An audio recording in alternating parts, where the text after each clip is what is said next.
If we can collect one guy's phone calls without a warrant, we can collect everyone's phone calls without a warrant, their emails, their internet traffic, whatever, as long as it meets that same sort of idea where it's metadata, right? It's not what you say in the communication, it's who you said it to, it's when. It's the same kind of details a private eye would collect if they followed you around all day.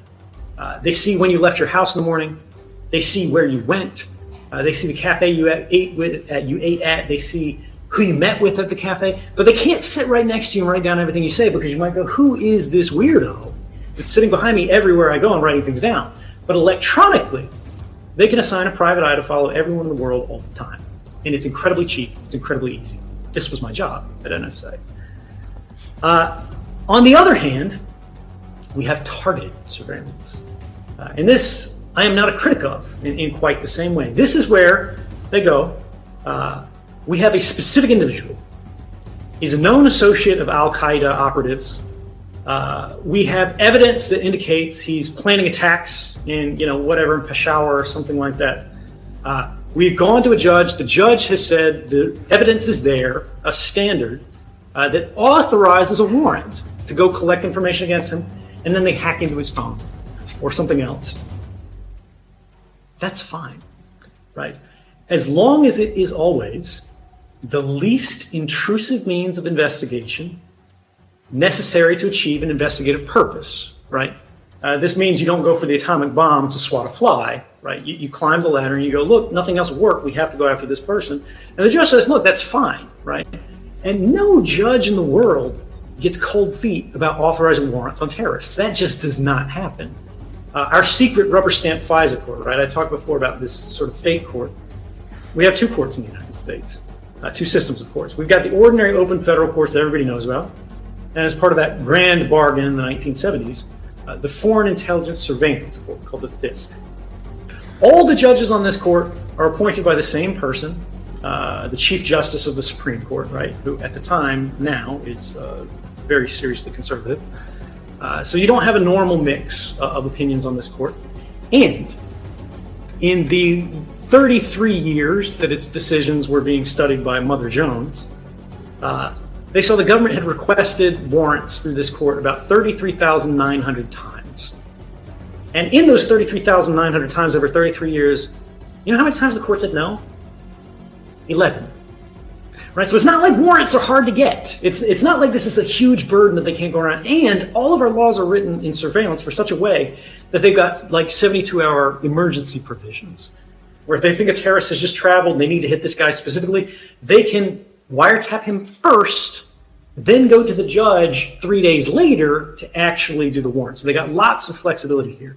The problem is this.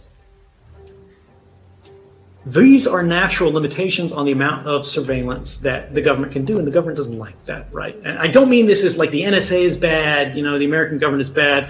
All governments are like this. This is just the way that power operates, right? They want the maximalist position. And here's my biggest beef with mass surveillance. The programs that I revealed that everybody was saying was, oh my God, this is necessary, the defense of the country, everything's going to end if the secret gets out. The president himself, Barack Obama, appointed two independent investigative commissions in the wake of the revelations of 2013, who looked into these mass surveillance programs. They had complete access to classified information. They interviewed the CIA director, NSA director, FBI director, all these guys. And they could not find a single instance in more than 10 years of operation where this kind of mass surveillance had not only saved a life, right? It had never done that. They said it had never even made a, quote, concrete difference in the outcome of any counterterrorism investigation. Moreover, it hadn't contributed to the discovery of a plot or anything like that. The Bush-era warrantless wiretapping program called Stellar Wind was similar. This was the document that actually made me realize I need to come forward. It's long, a secret history. If you're interested in it, search for Stellar Wind, Washington Post. You can read the entire document online, the analysis of it. We thought the program ended when Bush said it ended, but it didn't. He actually split it into two parts. The public part that the government branded after the fact the terrorist surveillance program, because the press found out about it, and they needed to describe it, they shut down. But another part called the PSP, the President's Surveillance Program, had secretly continued. The Attorney General of the United States had said, this program is not lawful, it's not appropriate, it should not be continued under these legal authorities. Rather than the president saying, okay, let's change it, let's move it to different legal authorities. And this is the post-9 era, 9/11 era, where any law could be passed, anything could be justified. They said, nah, we don't want to actually get permission for this. Instead, secretly, the vice president's lawyer, David Addington, went to the NSA director, Michael Hayden, and said, hey, NSA director, will you warrantlessly wiretap everybody in the country, even if the attorney general says it's not okay, because the president asked you to? And he said yes. Now, that's a fundamentally dangerous thing, but here's the problem. Even with that program, another mass surveillance program, there were secret studies that showed that it, too, hadn't made any concrete difference in terrorism investigations. So for me, this raises the central question.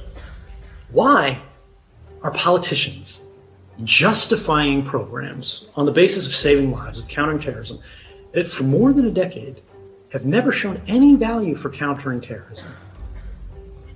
They're not stupid. Right? Governments aren't, they're many things, but they're not often incompetent across all levels, particularly at the working level, right? When you go high up as decision makers, you might get some questionable decisions. But the real answer is these programs were never about terrorism. They do have value. Mass surveillance has value, just not for saving lives. It is valuable for traditional espionage, diplomatic manipulation, economic espionage, and social influence, right? Controlling the narrative, shaping the way the world thinks about issues, and understanding what everybody's thinking, who's connected to who. These programs are about power, right? Targeted investigation, targeted surveillance has a clear, centuries-long track record of working, of saving lives. Why are we not focusing on that? So there's a lot of questions in there. But I'll try to go sort of rapid fire through a couple of them. One, has the government lost access to lost control of the secrets, right? And their basic argument for why we should be okay with this is they go, we're not using this for bad purposes, and we're the government, right? We're the freaking NSA. Nobody can control a secret like us, right? We got clearances and top secret and vaults and guards and dogs and fences and all this stuff, right? Your secret's safe with us, even if it's something you don't want anybody to know. Yet just in the last week, the CIA's top secret hacking tools are all over the internet. Anybody can download them right now. It's honestly unbelievable to me that this is still happening after so many examples, so many warnings that this kind of stuff can be happening. The NSA that was the NSA that happened this week. Last month, it happened to the CIA. Before that, of course, there's my revelations, WikiLeaks revelations, all of these things that indicate the government's having a really hard time controlling these secrets, right? They say, trust us with this, it'll never get out, but it gets out all the time. These things are happening not just once a year nowadays, they're happening every couple months. The OPM hack is perhaps the most famous example if you work for the government, right? If you are a veteran. Anybody who filled out what's called the SF-86, Standard Form 86, which is the government clearance application.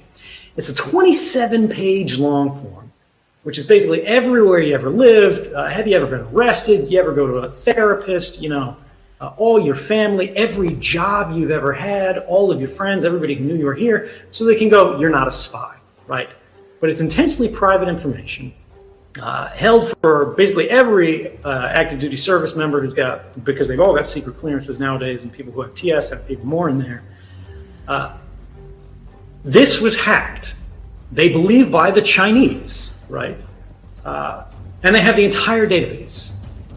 Now, at last count, 1.4 million people have clearances in the United States that are active, but many more have clearances filled out these forms that are not active, right, that have just lapsed. They're still in the database.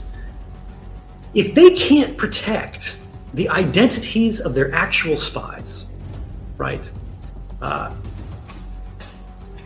well do you think they're actually protecting your phone calls, right? Your emails, everything in your search history for the last 5 years or whatever.